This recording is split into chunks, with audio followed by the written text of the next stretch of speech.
सेठ जगदीश राय शहर में जिनकी 4 ज्वेलरी की दुकानें हैं, उन्होंने अभी 6 महीने पहले एक धार्मिक स्थल को 1 पांव सोना और 1 लाख नगद दान दिया था और महामारी के दौर में बहुत से जरूरतमंदों की मदद भी की। एक दिन सिलाई कढ़ाई का काम करने वाला रविकांत मदद की उम्मीद में सेठ जगदीश राय के घर पर आया। सेठ जी, मैं रविकांत, आप ही की कॉलोनी में नुक्कड़ पर मेरी सिलाई कढ़ाई की दुकान है। मुझे आपसे कुछ मदद चाहिए थी। कैसी मदद? सेठ जी, मुझे 10,000 रुपए की जरूरत थी। थोड़े समय बाद मैं आपको लौटा दूंगा।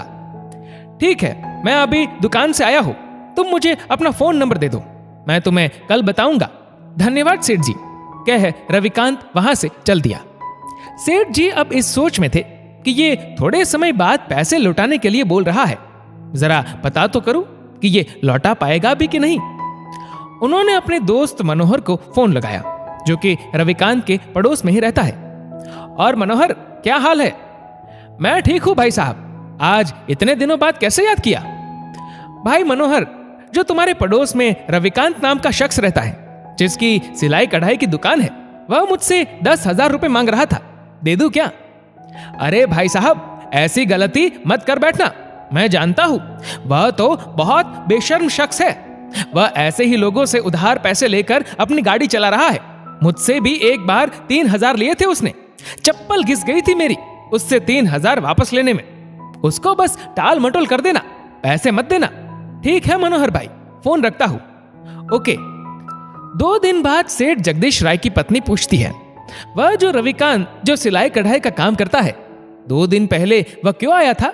वह 10,000 की मदद मांगने आया था, जगदीश जी ने कहा। तो क्या आपने उसकी मदद की? नहीं, मेरे दोस्त मनोहर ने मना कर दिया था। वाह, बहुत अच्छा काम किया आपने।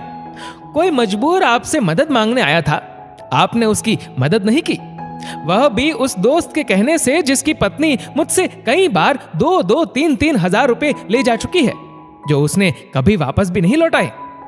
अपने आत्मा से भी पूछ लेते एक बार, दूसरा इंसान कब चाहता है कि किसी का भला हो? हमारे कोई औलाद नहीं, शायद हमारी ही नीयत में कोई खोट है।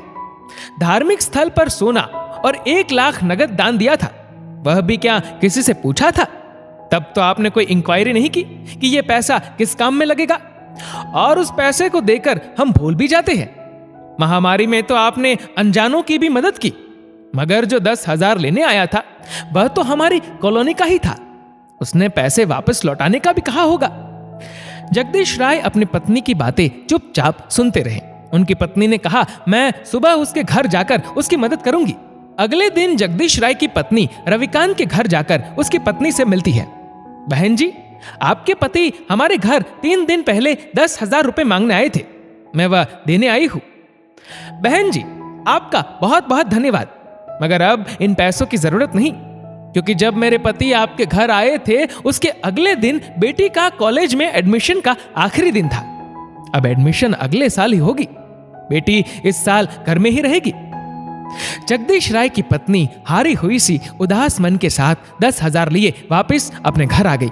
दान धर्म के लिए सेठ जगदीश राय के पास पैसे तो बहुत थे, लेकिन रविकांत की मदद के लिए आखिर उन्हें इंक्वायरी क्यों करनी पड़ी? क्या इस इंक्वायरी की जरूरत थी? दोस्तों, इस वीडियो को लेकर आपकी क्या राय है, नीचे कमेंट करके जरूर बताएगा। और अगर आपको वीडियो अच्छा लगा हो तो इस वीडियो को लाइक करेगा, शेयर करेगा ज्यादा से ज्यादा लोगों तक, और ऐसे ही और भी इंस्पिरेशनल वीडियोस के लिए सब्सक्राइब करें हमारे यूट्यूब चैनल को और फेसबुक पर फॉलो करें हमारे पेज को। धन्यवाद।